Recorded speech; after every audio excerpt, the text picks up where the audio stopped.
Saat ini, perkembangan teknologi benar-benar masif.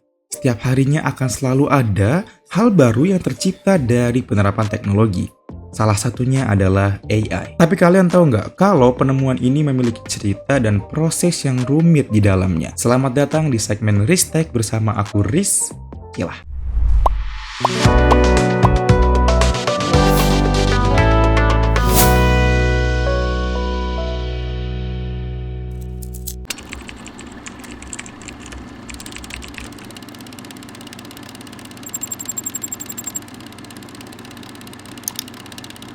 Oke friends, sebelum kita masuk ke hal yang lebih dalam, kita harus tahu dulu nih awal mula munculnya teknologi ini.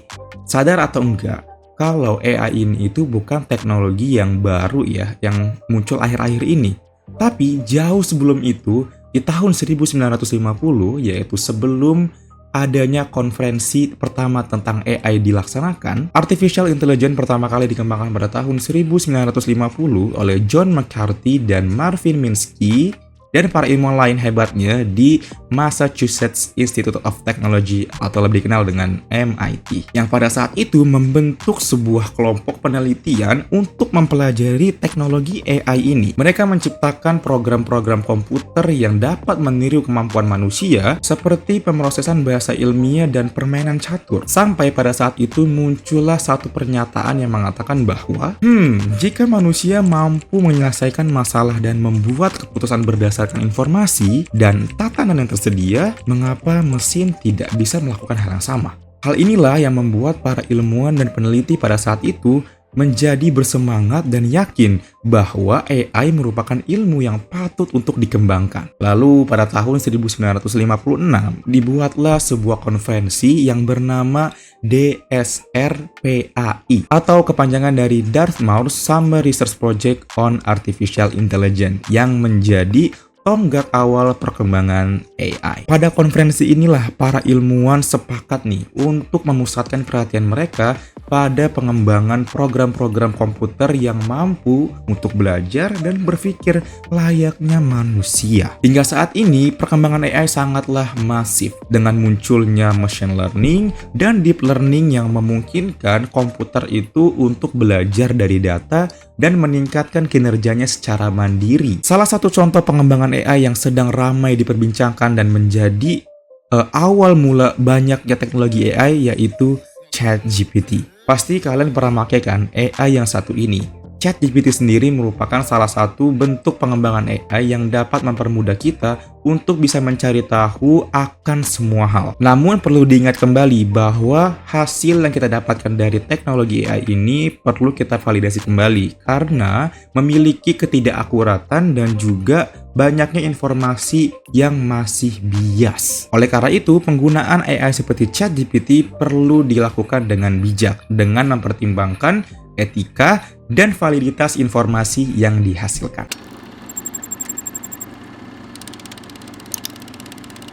Oke, tadi sedikit kita sudah bahas sejarahnya. Sekarang kita bakal artikan apa itu AI, apa itu Artificial Intelligence. Pasti kalian banyak yang belum tahu kan? Secara singkat, Artificial Intelligence atau kecerdasan buatan adalah sebuah bidang ilmu yang mengajarkan mesin untuk bisa belajar, bisa bertindak, dan berpikir seperti manusia, yang dimana digunakan untuk melakukan tugas-tugas dalam kehidupan nyata. Berangkat dari hal tersebut, bagaimana caranya ya kita bisa memasukkan atau memberikan kemampuan kognitif kita ini kepada mesin, teman-teman. AI dibuat dengan tujuan untuk membantu memecahkan masalah kognitif yang umumnya terkait dengan kecerdasan manusia, seperti pembelajaran, pemecahan masalah, dan pengenalan pola. Dengan demikian, penerapan AI ini dapat membantu memecahkan masalah yang kompleks dengan cara yang cerdas menggunakan sistem algoritma. Dengan menggunakan cara yang cerdas tersebut, kita tidak perlu lagi nih untuk melakukan hal yang sama berulang kali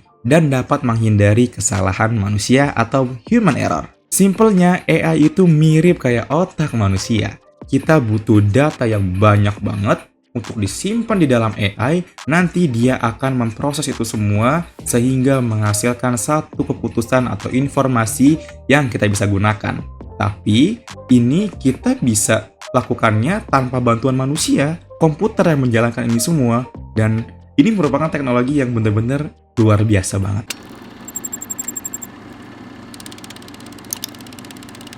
Nah, sekarang kita bakal bahas taksonomi AI atau tingkatan dari AI ini. Pasti teman-teman banyak yang belum tahu juga kalau AI ini tuh bukan cuman artificial intelligence aja. Ternyata ada banyak loh tingkatan-tingkatan daripada AI ini sendiri. Di lapisan pertama ada artificial intelligence atau AI. Ini adalah sebuah sistem komputer yang dirancang untuk mampu meniru, berperilaku, melakukan sesuatu layaknya manusia, dan memungkinkan komputer itu untuk bisa belajar dari pengalaman, mengidentifikasi pola, membuat keputusan, dan menyelesaikan tugas-tugas kompleks dengan cepat dan efisien. Di lapisan kedua atau di bawah AI ada yang namanya machine learning atau ML. ML ini merupakan salah satu bagian dari kelompok keilmuan AI yang secara otomatis ya dapat belajar dan berkembang berdasarkan pengalamannya. Machine learning adalah sebuah teknologi yang menggunakan metode statistika untuk membuat komputer dapat mempelajari sebuah pola pada data tanpa perlu diprogram secara eksplisit. Seperti namanya, machine learning atau mesin yang belajar. Ya, seperti itulah. Jadi mesinnya dia ini belajar teman-teman untuk bisa menghasilkan sebuah input yang kita harapkan. Tapi teman-teman, machine learning ini itu bergantung banget nih pada algoritma untuk bisa menganalisis data dalam jumlah yang banyak, belajar dari pengetahuan berdasarkan data, dan memberikan keputusan berdasarkan pengalaman yang dipelajarinya dengan tepat. Nah, untuk output daripada machine learning itu sendiri merupakan sebuah model yang dapat melakukan tugas berdasarkan data pelatihan yang diberikan. Jadi, semakin banyak data yang diberikan atau digunakan, maka semakin baik pula output yang dihasilkan. Di lapisan ketiga ada deep learning. Nah, ini lebih deep atau lebih dalam lagi nih teman-teman ya. Jadi kalau tadi kita bahas tentang machine learning yang merupakan bagian daripada AI, deep learning merupakan bagian daripada machine learning yang lebih kompleks.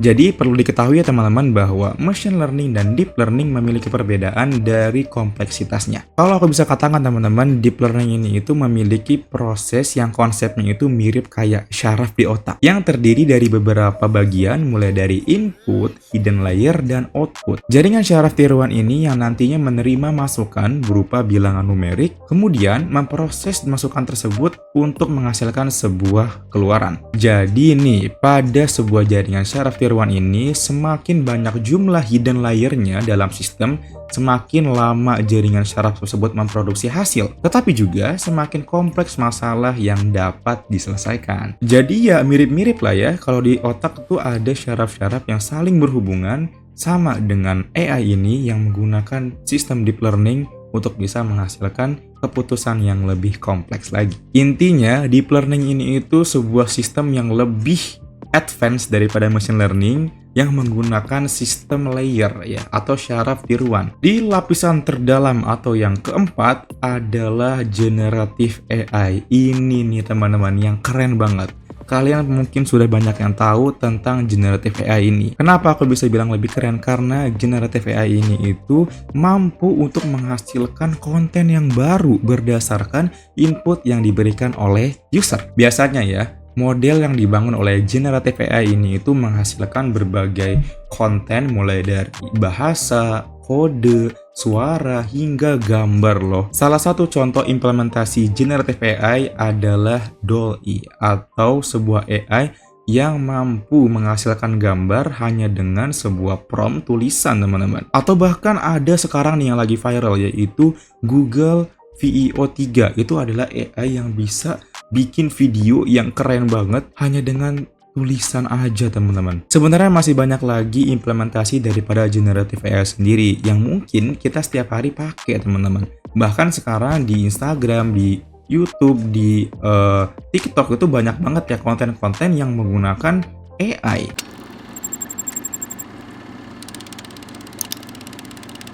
Ini nih yang cukup rumit.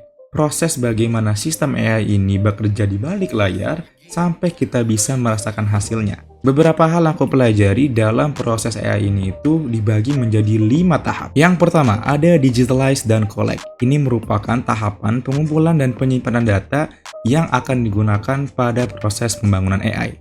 Perlu diketahui teman-teman, digitalize di sini itu berarti kita perlu melakukan perubahan data agar dapat disimpan pada penyimpanan komputer. Contohnya seperti ini teman-teman, kalau misalkan di sebuah perusahaan itu memiliki data berupa kertas ya, yang disimpan masih berupa tulisan, itu tidak bisa langsung disimpan ke dalam sistem AI. Jadi perlunya untuk digitalize ya, untuk merubah data itu menjadi data yang mampu untuk dibaca oleh komputer. Proses pengumpulan data ini tidak semudah kita hanya mengunduh data yang udah jadi, tapi kita juga perlu untuk mengumpulkan dari berbagai sumber yang kemudian kita ekstrak data itu seperti database file, data sensor, data sumber lainnya. Pada tahap ini kita juga perlu memperhatikan berbagai jenis tipe data, seperti data yang terstruktur, contohnya berkas Excel atau basis data SQL, dan juga data yang tidak struktur. Contohnya, berkas teks, email, video, audio, gambar,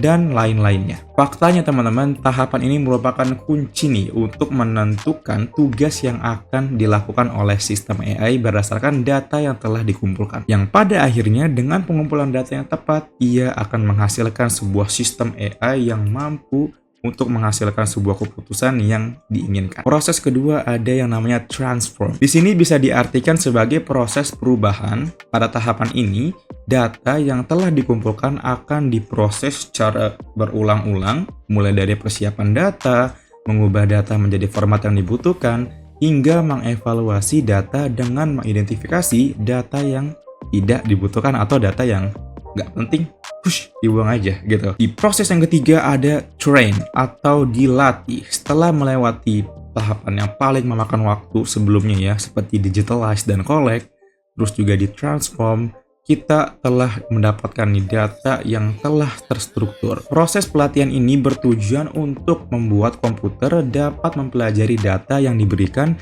sehingga komputer dapat melakukan tugas berdasarkan data yang telah ia pelajari. Dalam proses ini juga perlu yang namanya waktu teman-teman, karena nanti akan ada yang namanya trial error.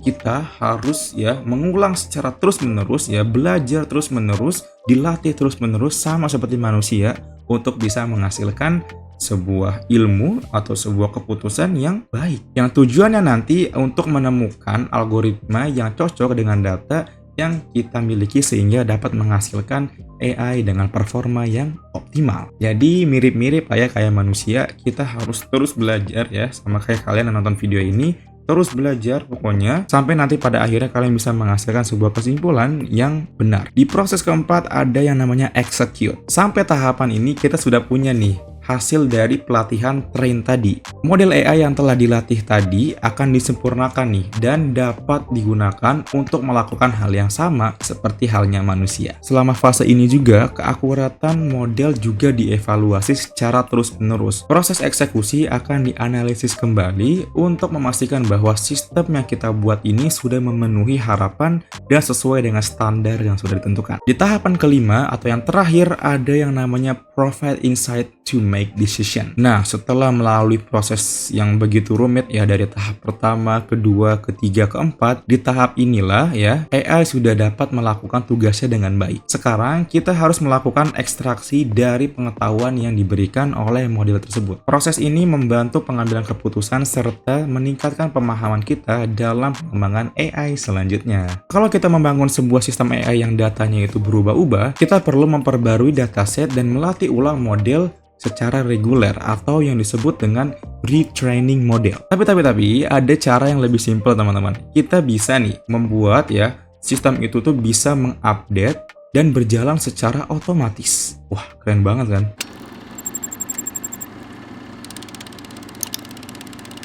Sekarang aku bakal ngebahas tentang sisi positif dan negatif dari penggunaan teknologi artificial intelligence ini, yang mungkin kalian juga merasakan hal yang sama. Aku bakal bagi menjadi 3 dampak positif dan 3 dampak negatif. Yang pertama nih, dampak positifnya.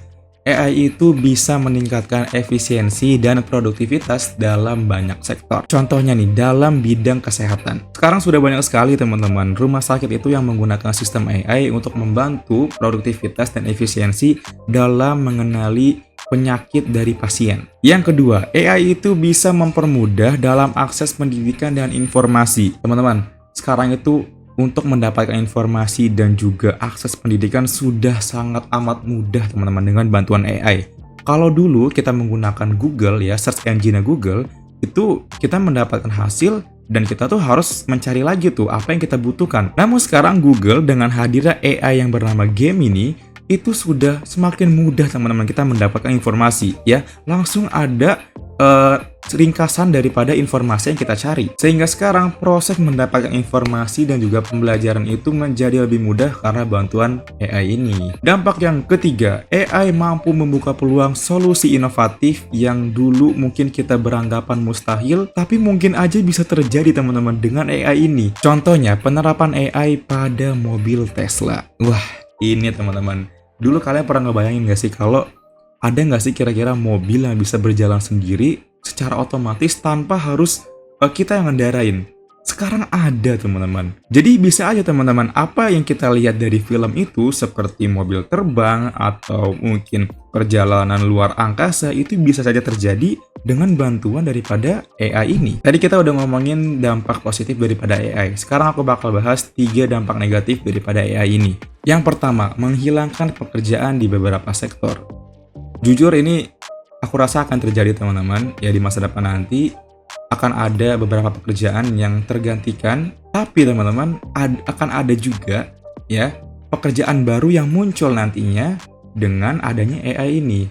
So mungkin yang bisa aku katakan bahwa pekerjaan-pekerjaan yang repetitif atau yang berulang bisa saja tergantikan teman-teman dengan AI ini, karena ya dengan teknologi ini kita bisa melakukan hal itu secara efisien ya, dan juga mungkin dengan cost yang lebih murah. Dampak kedua yaitu masalah privasi dan keamanan. Jujur, AI ini itu kan membutuhkan data yang banyak ya. Possible sekali ya, mungkin saja terjadi bahwa data-data kita itu juga dimasukkan ke dalam ini teman-teman.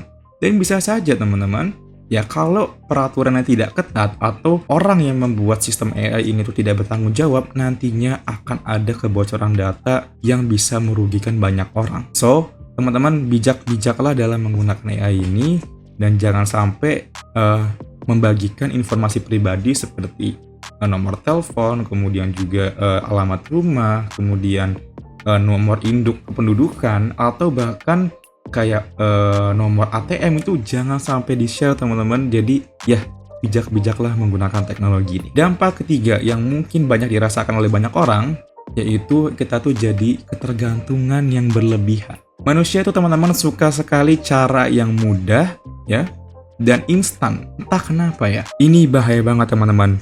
Menurutku pribadi, ketergantungan yang berlebihan pada teknologi AI ini sama aja kayak kalian nonton video pendek gitu loh, bakal ketagihan terus dan kalian akan sering mendapatkan informasi yang singkat teman-teman ya, tanpa kalian mengecek lebih dalam dan memastikan keasliannya. Contohnya, kalau kalian misalkan menggunakan AI ini untuk membuat laporan, membuat tugas-tugas kuliah atau tugas sekolah, ini bisa menurunkan kualitas kreativitas kalian dan juga kualitas belajar kalian. Kenapa? Karena kalian itu sudah diberikan hasil yang langsung jadi tanpa melalui proses pembelajaran. Jadi perlu dibalance nih teman-teman penggunaan AI ini. Jangan berlebihan. Pokoknya pakai secukupnya saja, seperlunya saja. Dan kalau bisa kalian gunakan AI ini itu untuk membantu kalian bisa berpikir lebih kritis lagi, kemudian juga bisa meningkatkan kemampuan otak kalian sehingga kalian dan AI itu sama-sama belajar. Jadi jangan informasi yang diberikan AI itu kalian langsung telan mentah-mentah. Kalian harus lebih pintar dari AI.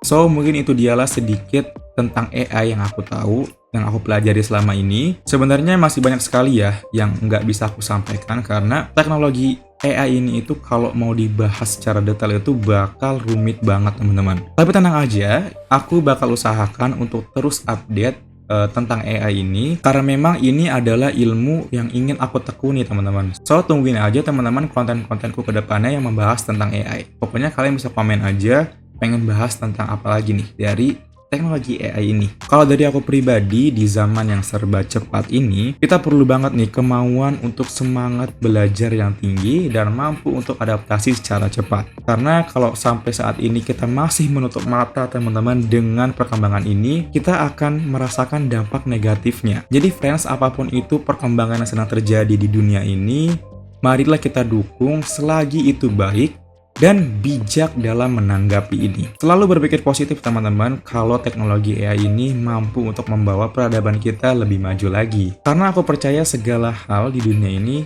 pasti ada yang positif dan ada yang negatif. Tinggal kita pilih aja nih, mau berada di pihak yang membawa kebaikan atau malah pihak yang membawa kerusakan. Terakhir dari aku teman-teman, mohon bantuan dan dukungan kalian ya dengan cara like, di komen dan juga di subscribe channel ini supaya bisa berkembang lagi ke depannya.